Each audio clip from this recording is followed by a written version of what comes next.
Welcome, everyone, to the Postpartum Wellness Show, where you will learn how to thrive in your postpartum journey. Selamat datang semua. I'm Dr. Krista Lau, your host and postpartum wellness consultant. Now, today I'll be adding to my discussion about the term postpartum period, what it means, how long it is, and this is really an update to my one and only episode that I published on my podcast almost a year ago. So I'm really excited to do a review of all these terms and also introduce 2 new terms and talk about why it's important to know about all these things in the postpartum journey. So first up, let's talk about the term postpartum period, what we know about it today. In the clinical world, the term postpartum period is referred to the 6 to 8 weeks after you've given birth. Why 6 to 8 weeks? Because what we know now is that it takes about 6 to 8 weeks for the body to return to its pre-pregnancy state after you've given birth.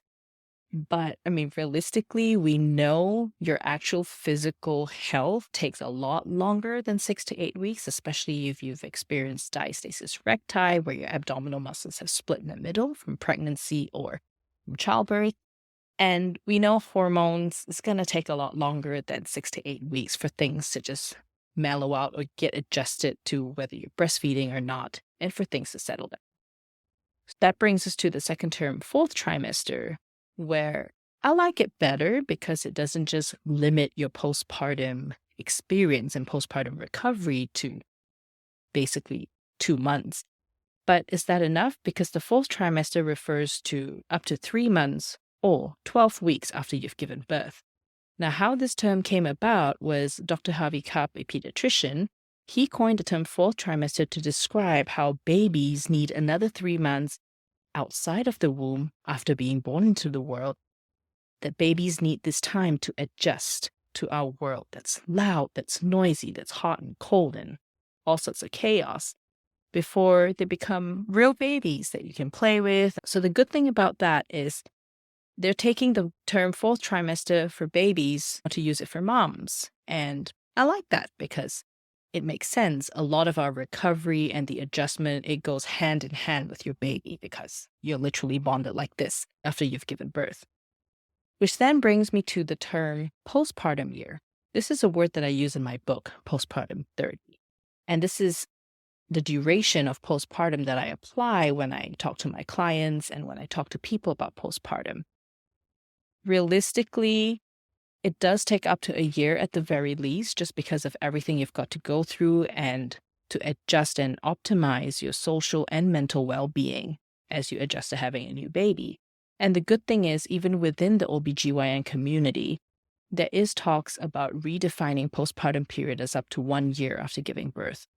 But until they do that officially, the doctors are going to stick to 6 to 8 weeks, and a lot of business providers are going to stick to the 4th trimester and postpartum year. I'll leave that up to you, but I'm going to take that into my own practice with my clients and for myself. Now, when it comes to the 2 new terms that I want to talk about, the first one is Postpartum Recovery Month. This ties in nicely with my book, Postpartum 30, and I'm also using the same name as a framework for postpartum recovery because it is based on the Chinese postpartum confinement practice, which is in modern days usually about 30 to 40 days. And this practice, some of you may have heard the name, is called 坐月子 or sitting the month. And for a lot of Malaysians, whose language is primarily English these days, we refer to this practice as confinement because moms are generally confined to the home with their newborn for up to 30 days. Now, why did I pick 30 days? Plainly because it just makes sense with the calendar month. It just makes sense with our lives in this modern world, with the way our paternity and maternity leave are being given out to us. And 30 days sometimes is just what you can afford to have, especially for those of you in the States who you scrounge up all the leave that you can to recover from giving birth. So the good thing about the Postpartum Recovery Month is it really defines that period as rest and recovery for mom.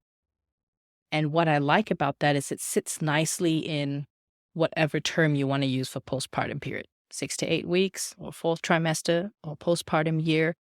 whatever it is, the first 30 days after you give birth, focus on rest and recovery for mom. The second term that I want to talk about is matrescence.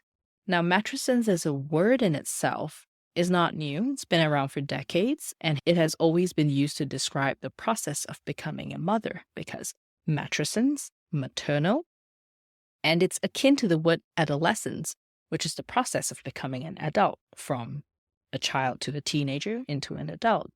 Now, what's interesting about matrescence is it's being used by the scientific community to describe a neurodevelopmental stage that women and females go through after giving birth to a child.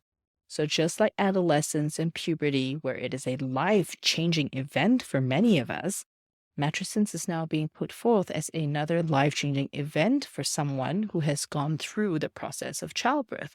So mothers experience outer and inner physical changes and also behavior and brain changes as we transform and transition into becoming a mom.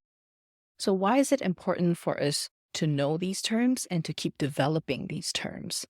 First, when it comes to the world of policy making changes to guidelines, and updating the way a lot of professionals work, having a well-defined term is going to help a lot with advocating for better changes. So if we want better parental leave, we want better and more protected income for mothers and fathers during this tender time of recovery, then we'll absolutely want to continue the work of contributing more towards the knowledge of postpartum.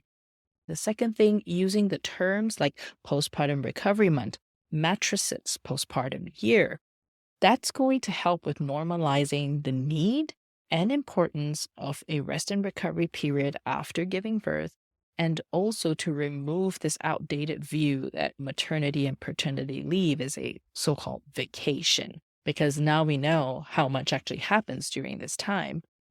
It's not a holiday at all. And for those of us who've gone through this many times, and for those of you who've gone through this decades ago, you know this is no holiday. So it's absolutely a viewpoint that we need to discard. And one way to help doing that is to start talking about them in all these terms and have the definitions in place.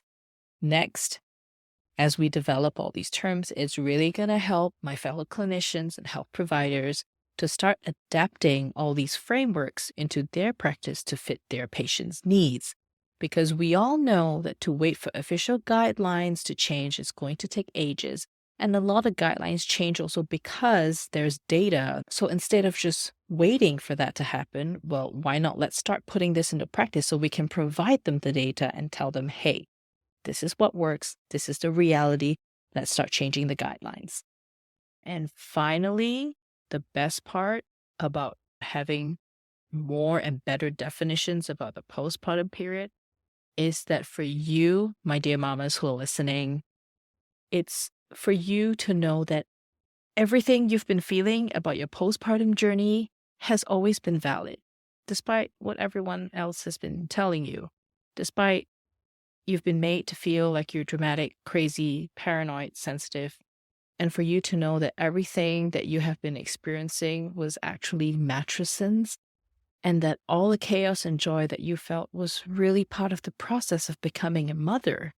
That in itself is very comforting. And for you, my dear mamas who are just starting your postpartum journey or are still in it, know that you've got a lot more folks now, like me and others in the postpartum field, who are advocating for you, who want the best for you, and most importantly, we believe you. I hope you enjoyed this episode. Please leave a comment on YouTube or leave me a review on your favorite podcast platform. I really appreciate it. It's going to help me improve the next episodes. So, terima kasih banyak-banyak. Thank you very much. And remember to download a free resource that I have for you, the 3 essential postpartum changes that no one really talks about and what to do about them. Get it from the link in the description or in the show notes, and I will see you in the next episode.